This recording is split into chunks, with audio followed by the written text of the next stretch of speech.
అనగా లోపల నుంచి బయటకు వచ్చేవన్నీ మనుషులను ఏం చేస్తాయట. అందుకనే ఇర్మియా ప్రవక్త అంటాడు, హృదయము అన్నిటికంటే అన్నిటికంటే మోసకరమైనది. హృదయం అన్నిటికంటే మోసకరమైనది. ఎంత భయంకరమో ఆలోచన చేయండి. మనం చాలా వాటిని కాపాడుకుంటాం, కానీ కాపాడుకోవాల్సింది ఇదే. మనం కాపాడుకోవాల్సింది మొట్టమొదటిగా ఏంటంటే హృదయాన్ని కాపాడుకోవాలి. అబ్బా, ఆమె కట్టుకున్న చీర బాగుంది. ఏం చూసింది? కన్ను చూసింది. కన్ను చూడటం తోటే సిగ్నల్ ఎక్కడికి ఇచ్చింది? డైరెక్ట్గా సిగ్నల్కి వెళ్ళిపోయింది. అయ్యో, ఆమె భర్త సంపాదిస్తూ ఉన్నాడు, లేక ఆమె ఆస్తిపరురాలు, నేను ఎందుకు దాని గురించి ఆశపడాలని ఈ లోపట ఉన్నది సమాధానం చెప్పదు.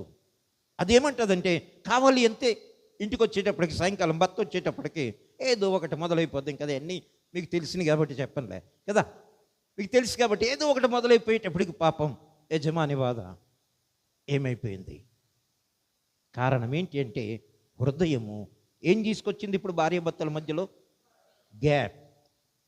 చక్కగా ఉండవలసినటువంటి భార్య, సంతోషంగా భర్త తిరిగి వచ్చేటప్పటికే ఆనందంతో ఎదుర్కోవలసినటువంటి భార్యని కాస్త ఈ మోసకరమైనటువంటి హృదయం పెట్టేటువంటి బాధ ప్రియమైనటువంటి వలన సామాన్యము కాదు. కాబట్టి మనందరము కూడా దీని విషయంలో ఎంత జాగ్రత్త కలిగి ఉండాలి అంటే ఎంత జాగ్రత్త కలిగి ఉండాలి అని గనక మనం చూస్తూ ఉన్నట్లయితే